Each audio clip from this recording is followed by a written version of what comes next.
Back my dear students, my YouTube channel Christ English classes. My dear students, जैसा कि आप लोग जान रहे हैं कि हम नंबर चैप्टर को सीरियली यानी कि जीरो लेवल से हम पढ़ाते हुए चल रहे हैं और कंपटीशन लेवल तक के पॉइंट को हम कंप्लीट कर रहे हैं। और उसी के दौरान आज हमारा वीडियो नंबर 6 होने वाला है। और वीडियो नंबर 6 जो है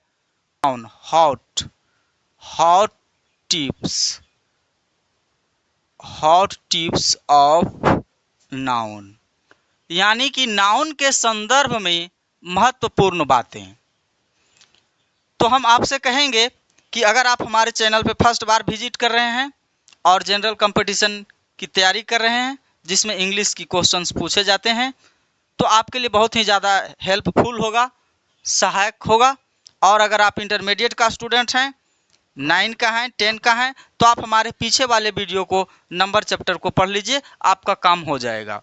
और अगर सिलेबस चाहते हैं इंटरमीडिएट वाले, बिहार बोर्ड से हैं तो आप हमारे चैनल पे जाएं, आपको टेक्स्ट बुक भी मिल जाएगा। चलिए, तो हम आपसे ही कहेंगे कि अब अच्छा अगर लगेगा तो आप लाइक कीजिएगा अंत में, और सब्सक्राइब कीजिएगा, और बेल आइकन की घंटी को भी दबा लीजिएगा।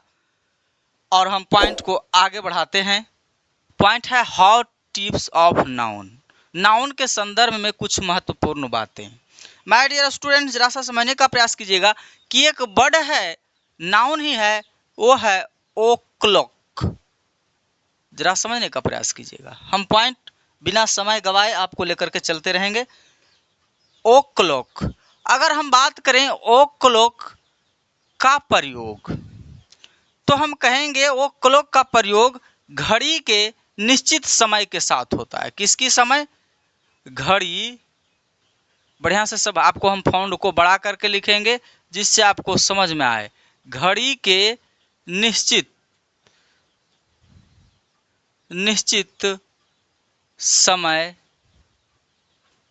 के साथ किया जाता है। निश्चित समय के साथ किया जाता है। जरा सा समझने का प्रयास कीजिएगा कि निश्चित समय, जैसे में अगर हम आपको बोलेंगे, जैसे कोई भी बोल सकता है आई गेट अप 6:30 o'clock। अब जरा सा देखने का प्रयास कीजिएगा कि यह सेंटेंस गलत है, क्योंकि निश्चित समय के साथ होना है। और ये जो है 6:30 है। क्या है? 6:30 है। क्या हमने बोला आई गेट अप 6:30 o'clock, यानी 6:30 बजे मैं जागता हूं। तो यह निश्चित समय नहीं है, इसीलिए इसमें ओ क्लॉक का प्रयोग नहीं होगा। अगर हम बात करें तो इसी को हम कह सकते हैं आई गेट अप 6:30 o'clock ना कह करके हम यहाँ AM कह सकते हैं। ये हमारा सेंटेंस करेक्ट हो जाता है। यानी कि जब ऐसे समझिएगा, जब घड़ी में पूरा समय यानी कि 7 बज गया, पूर्ण 7 बजा है, पूर्ण रूप से 7 बजा है, तो आप ओ क्लॉक लगा सकते हैं। अगर 8 बजा है तो आप ओ क्लॉक लगा सकते हैं। समझ रहे हैं? अगर 9 बजा है तो आप ओ क्लॉक लगा सकते हैं। अगर 7:10 हो गया है तो आप ओ क्लॉक नहीं लगाएं। अगर 8:05 हो गया है तो आप ओ क्लॉक का प्रयोग नहीं करें, यानी पक्का समय के साथ में करें। निश्चित समय के ये साथ, या आप इसको कहेंगे पक्का समय के साथ में ओ क्लॉक का प्रयोग किया जाता है। जब आप इसको देखेंगे तो आप कभी भी आप बुक जब पढ़ते हैं या पढ़ाते हैं तो देखिएगा ओ क्लॉक निश्चित समय के साथ यानी पक्का समय के साथ ही किया जाएगा। आप जब पढ़ते हैं तो ऑब्जर्व कीजिएगा। जरा सा नेक्स्ट वर्ड जरा सा आपको समझने का प्रयास करना है, जो जरा सा देखिए। माय डियर स्टूडेंट्स, अगला वर्ड है कजन। समझिएगा, इसका जब आप डिक्शनरी पढ़ेंगे, डिक्शनरी में जब इस वर्ड को हमने पढ़ रहा था, आप भी पढ़िए, तो आपको इसके साथ मिलेगा चचेरा, ममेरा, फुफेरा, मौसेरा, भाई या बहन। देखिएगा क्या करें, इसी वर्ड में आपको इंक्लूडेड मिलेगा ब्रदर या सिस्टर, ब्रदर या सिस्टर। अब समझने का प्रयास कीजिएगा। तो कहा जाता है कि कजन जब वर्ड आ जाए तो इसके साथ में आप ब्रदर या सिस्टर का प्रयोग नहीं करेंगे, ब्रदर या सिस्टर का प्रयोग नहीं करेंगे, गलत होगा। अब जरा सा समझिएगा, एक फिल्म बना है चेन्नई एक्सप्रेस, उसमें फिल्म में बोलता he is my cousin brother, it is wrong sentence, ये गलत है। क्योंकि कजन आप डिक्शनरी में कलट के देखिए, पढ़िए, तो आपको मिलेगा ब्रदर या सिस्टर इंक्लूडेड इसी में है। तो अगर हम बात करेंगे इसका एग्जाम्पल के तौर पे, तो आप उसी को बोलिए he is my cousin brother. तो इस सेंटेंस को आप क्या कह देंगे, इट इज रॉन्ग, यह गलत है। अगर हम इसी को शुद्ध करें तो कहेंगे ही इज माई कजन, ये क्या हो जाएगा हमारा सेंटेंस, राइट हो जाएगा, इसमें ब्रदर और सिस्टर का प्रयोग नहीं होगा। चलिए आगे हम आपको फॉरवर्ड करते हैं, आप जानकारी इसके बारे में ले लिए, हम आपको मिटाते हैं। आप वीडियो को रोक करके लिखते चलिए, क्योंकि आपको बहुत ही ज़्यादा हेल्पफुल होगा, और वीडियो को बिना स्किप किए देखते रहिए। आप इन्हीं सारे चीज़ों को पढ़ने के लिए घर से बाहर भी जाना पड़ेगा, और मैं आपको बता देता हूं कि हर एक सुविधाएं मैं धीरे धीरे करके व्यवस्थित कर दूंगा। आपको जो दिखने वाले जो प्रॉब्लम है उसका भी समस्या का निदान मैं कर रहा हूं। चलिए आगे बढ़ते हैं। अब हम आपको लेकर चलते हैं, एक वर्ड है, क्योंकि नाउन के संदर्भ में हम महत्वपूर्ण बातें कर रहे हैं। मैंने दो शब्द के बारे में बातें कर लिया। अब एक वर्ड आप मिलिए, सूट। अगर हम बात करेंगे सूट, तो आप देख लीजिएगा एक वर्ड और ड्रेस, एक वर्ड और देख लीजिए यूनिफॉर्म। ये तीनों वर्ड नाउन है, मैं आप ही से बता रहा हूं, जरा सा सीखिए।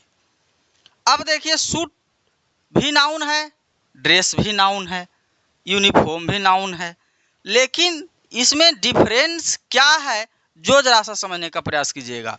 आप याद रखिएगा, सूट का प्रयोग जो होता है, सूट का प्रयोग केवल मर्दों के पोशाक के लिए होता है, केवल मर्दों के पोशाक। किसका पोशाक, मर्दों के पोशाक। अब आप कहेंगे कि सर लड़कियां लोग बोलता है मैं सूट सिलाने जा रही हूं, तो ये आप जान लीजिए कि सूट जो है मर्दों के पोशाक के लिए होता है, और ड्रेस केवल औरतों, किसके, केवल औरतों के पोशाक के लिए होता है।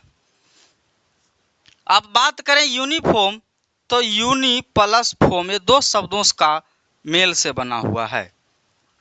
माय डियर जरा सा समझिएगा कि यूनि का मतलब होता है एक, और फॉर्म का मतलब होता है जैसा। अब देखिए कि इसका अर्थ है एक जैसा। अब जरा सा समझने का प्रयास कीजिएगा। हम कभी कभी स्कूल वगैरह में सुनते हैं, कोई टीचर या मिस बोलता है कि अरे तुम विदाउट यूनिफॉर्म क्यों आ गया, बोलता है ना विदाउट यूनिफॉर्म। ये वर्ड गलत है माय डियर, जरा सा समझने का प्रयास कीजिएगा। वो बोलता है विदाउट, विदाउट का मतलब होता है के बिना, जरा समझिए, के बिना, अर्थात वह ड्रेस बिना नहीं आया है, ड्रेस के बिना आ गया है, ड्रेस पहना नहीं है, कोई तो पहना होगा, कुछ भी तो पहना होगा, लेकिन उस स्थिति में ये वर्ड जो है हम प्रयोग नहीं करना चाहिए हमें, क्योंकि वो विदाउट ड्रेस नहीं आया है। विदाउट ड्रेस का अर्थ तो होता है नंगा, बिना वस्त्र का। तो उस जगह पे हम लोग जैसे में मान के चलिए, यूनिफॉर्म का मतलब क्या होता है, अगर कि कोई भी स्कूल शर्ट के लिए मान के चलिए, कभी कभी देखते होंगे कि व्हाइट कलर, ब्लू कलर, अन्य कलर को लगा देता है, पैंट के लिए अलग अलग कलर लगाता है। तो यूनिफॉर्म का मतलब होता है एक जैसा। अगर हम बात करेंगे तो पुलिस को आप देखिए, वह भी यूनिफॉर्म में रहते हैं। तो ये क्या है, यूनिफॉर्म जैसे हम सुनते हैं तो क्या बोलता है, उजला शर्ट और ब्लू पैंट नहीं समझ लेना चाहिए, कोई भी एक जैसा। अगर आप देखेंगे एनएम जीएनएम की जो पढ़ाई कर रहे हैं वो भी वाइट वाइट पहन के जाती है, तो उसका भी क्या है, यूनिफॉर्म है, वो भी एक जैसा होता है। तो क्या है वो, व्हाइट शर्ट और ब्लू पैंट है? नहीं, यूनिफॉर्म का मतलब होता है एक जैसा। अगर हम एग्जाम्पल की बात करें तो आपको थोड़ा सा उटपटा जैसा लग रहा होगा कि सूट का प्रयोग बोल रहे हैं कि मर्दों के पोशाक के लिए। हाँ, आप जरा सा समझने का प्रयास कीजिएगा। अगर हम बात करेंगे यहाँ एग्जाम्पल के लिए, हिज सूट इज न्यू, ये सेंटेंस करेक्ट है। अगर आप यहाँ हर लगा देते हैं, हर सूट, तो आपका फिर गलत होगा। लेकिन इस जगह पे आपको कहना होगा right, her dress is new. यहाँ ये सेंटेंस करेक्ट हो जाता है। अब जरा सा इसमें जरा सा आके देखिए यूनिफॉर्म, तो आप इसका जान गए क्या होता है हिंदी, एक जैसा। अब जरा सा देखिए एक क्वेश्चन आ गया था, एक क्वेश्चन आया था क्या, जो जरा सा समझिए, हम इसको मिटाते हैं, जो जरा सा देखने का प्रयास कीजिएगा। लिखा था he drove the car at an uniform speed. अब जरा सा इस सेंटेंस को देखिए, कहाँ लिखा, he drove the car at an uniform speed. अब इसमें जरा सा समझने का प्रयास कीजिएगा, तो इसमें आप क्या अर्थ लगा रहे हैं कि वो ड्राइवर जो है उन्होंने कार को व्हाइट शर्ट और ब्लू पैंट पहन के चलाया? नहीं, यूनिफॉर्म का मतलब क्या बताए हैं कि एक जैसा स्पीड में चलाया। तो माय डियर स्टूडेंट्स, यहाँ गलती जो है ये गलती है, क्योंकि इसका साउंड है यू और इसमें लगा हुआ है एन, तो ये आर्टिकल संबंधित क्वेश्चन है, तो यहाँ एन नहीं राइट ए होना चाहिए, क्योंकि यूनिफॉर्म स्पीड की बात कर रहा है, एक जैसा चाल की बात कर। समझ पाए? चलिए हम आपको अगले वर्ड की ओर ले चलते हैं। अब जरा सा समझने का प्रयास कीजिएगा। हमने आपको 3 शब्दों को दिखाया और 2 पहले दिखाया, 2-3, यानी कि ये सभी जो नाउन्स हैं जिसको कि महत्वपूर्ण इसके बारे में पॉइंट है। चलिए अगले पॉइंट की ओर हम बढ़ते हैं, जो जरा सा समझने का प्रयास कीजिएगा।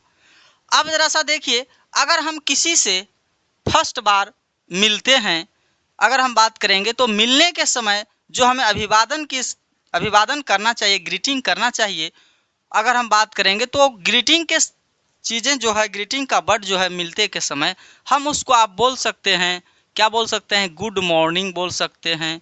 मिलने के समय गुड मॉर्निंग बोल सकते हैं। हो सकता है संध्या के समय होगा तो आप उसको गुड इवनिंग भी बोल सकते हैं। क्या बोल सकते हैं, गुड इवनिंग भी बोल सकते हैं। चलिए, हो सकता है आप हाय भी बोल सकते हैं, हो सकता है आप यहाँ हेलो भी बोल सकते हैं। ईटीसी का प्रयोग कब करेंगे, मिलने के वक्त। इन सभी शब्दों का प्रयोग कब होता है, इन सभी का प्रयोग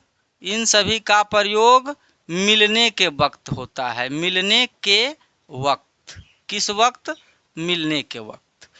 अब जैसे में हम बोलेंगे, देखिए अगर हम बोल देते हैं किसी से मिल रहे हैं, क्या कर रहे हैं, मिल रहे हैं, तो हम उसको बोल देते हैं good night, I am so glad to meet you. This sentence is incorrect. यह वाक्य गलत है। चूंकि गलत क्या है कि इसमें हमने क्या कहा कि I am so glad to meet you, मैं आपसे मिलकर बहुत प्रसन्नचित हूँ, तो मिल करके प्रसन्नचित हूँ। तो मिलने के समय जो है शब्द गुड मॉर्निंग, गुड इवनिंग, हाय, हेलो का प्रयोग किया जाता है, ना कि गुड नाइट का प्रयोग किया जाता है। तो इस जगह पे आप अगर शुद्ध करना चाहें, सेंटेंस को करेक्ट करना चाहें, तो आप गुड मॉर्निंग कह सकते हैं। क्या कह सकते हैं, गुड मॉर्निंग कह सकते हैं, तो हमारा सेंटेंस क्या हो जाएगा, सही हो जाएगा। चलिए, ये सभी शब्द जो था मिलने के समय ग्रीटिंग के ग्रीटिंग के जैसा हम प्रयोग करते हैं। अब देखिए, अगर हम बात करेंगे विदाई के समय हम क्या शब्दों को प्रयोग कर सकते हैं, तो आप कहेंगे विदाई के समय गुड नाइट आप प्रयोग कर सकते हैं। कब? रात्रि के समय। ऐसा नहीं कि आप 3 बजे विदा हो रहे हैं, आप उसको बोल दीजिए, आप उसको बोलिए गुड नाइट, तो हंस पड़ेगा। हाँ, इससे अच्छा है कि अगर आप दिन में किसी से विदा हो रहे हैं तो आप उसको आराम से बोल दीजिए have a nice day, have a nice day, ये भी बोल सकते हैं। या तो अभी के प्रचलन में सबसे ज़्यादा चल रहा है वाई वाई। क्या चल रहा है? Why why. ये सब कब होता है? जुदा होने के समय। यानी कि कब इसका प्रयोग कब किया जाता है? जुदा होने के समय। किस समय? बोलिए जुदा होने के समय। जुदा होने के समय या वक्त प्रयोग किया जाता है। अगर हम इस पे एग्जाम्पल लें तो हम क्या सकते हैं? Good night, see you again. Example में क्या कह सकते हैं? इसका एग्जाम्पल यहाँ दे देते हैं। क्या? Good night, see you again. इसका मतलब हुआ ठीक है, हम पुनः मिलते हैं। Good night, see you again, ठीक है, हम पुनः मिलते हैं। ये हमारा जब ग्रीटिंग हम करते हैं, किसी के अभिवादन करते हैं या तो मिलने के वक्त करते हैं, आप इसको स्क्रीनशॉट लीजिए, मिलने के वक्त करते हैं या जुदा होने के वक्त करते हैं। चलिए हम आगे की ओर आपको बढ़ाते हैं, जो जरा सा समझने का प्रयास कीजिएगा।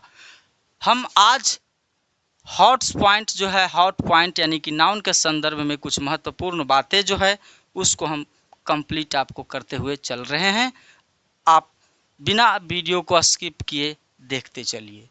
आगे की ओर जब हम बढ़ाते हैं तो जरा सा समझने का प्रयास कीजिएगा। कुछ नाउन्स हैं उसके बारे में भी आप जानकारी रखिए कि वो है क्या, उसका वर्क क्या है, जो जरा सा समझिएगा। आप एक बातों को याद रखिएगा, बहुत ही ज़्यादा हेल्पफुल होगा कि संसार में अगर हम बात या 3 ऐसे वर्ड हैं जो अपने बाद नाउन नहीं लेते हैं। 3 ऐसे वर्ड हैं, इंपॉर्टेंट फैक्ट है, आप आर्टिकल में भी आप उसको देखिएगा तो आपको मिलेगा। 3 ऐसे वर्ड हैं। कौन कौन वर्ड हैं? वो वर्ड हैं कोवर्ड, इसका मतलब होता है डरपोक। क्या होता है? डरपोक। एक वर्ड है माइजर, इसका मतलब होता है कंजूस, कंजूस। एक वर्ड है फूल, इसका मतलब होता है मूर्ख। ये 3 ऐसे वर्ड हैं, शब्द हैं जो अपने बाद नाउन नहीं लेगा, अपने बाद नाउन नहीं लेगा, परंतु अपने पहले आर्टिकल लेगा। याद रखिएगा। अगर हम बात करेंगे तो हम एग्जाम्पल के तौर पे कह सकते हैं राम कॉल्ड मी, खाली स्थान, अब यहाँ हम लिख देते हैं फूल। तो आप जरा सा समझिए मूर्ख, तो हम मूर्ख जब कहेंगे तो कोई जानवर को तो कहेंगे नहीं मूर्ख, अगर जानवर को भी करें तो भी तो नाउन है। अगर हम कंजूस करें तो कंजूस भी करें तो किसी नाउन को ही तो कहेंगे। डरपोक कह रहे हैं तो क्या आपके पास मोबाइल को बोलिएगा कि तुम डरपोक मोबाइल हो, तो मोबाइल को क्या समझ में आएगा? हो सकता है कोई कहीं ना कहीं आप नाउन को ही कहेंगे। तो इस संदर्भ में अगर बात करें तो यहाँ आर्टिकल लग जाएगा। क्या कह रहे हैं कि कोवर्ड, मेजर, फूल, ये ऐसे 3 शब्द हैं जो अपने बाद नाउन नहीं लेंगे लेकिन आर्टिकल अपने पहले लेंगे। चलिए, ये बातों को मैंने आपको क्लियर किया। चलिए हम आगे की ओर बढ़ाते हैं। अब आगे जरा सा समझने का प्रयास कीजिएगा। अगले वर्ड की तरफ बढ़ते हैं। अगले नाउन क्या है जो जरा सा देखिए। चलिए अगला वर्ड हम आपको मिलवाते हैं, जो जरा सा समझिए।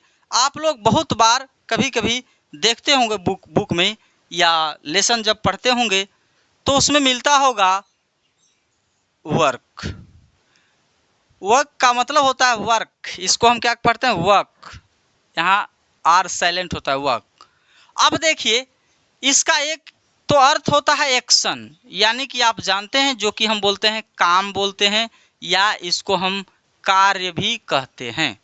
दूसरा अगर हम बात करें तो जब इसमें अगर हम बात करेंगे कि दूसरा जो अर्थ जो देगा ये, वो राइटिंग के सेंस, यानी कि राइटिंग का मतलब हम बात करेंगे रचना का बात करता है। किसकी बात करता है? रचना की। जब ये रचना की बात करेगा तो यह सिंगुलर भी होगा और प्लुरल फॉर्म में भी माना जाता है।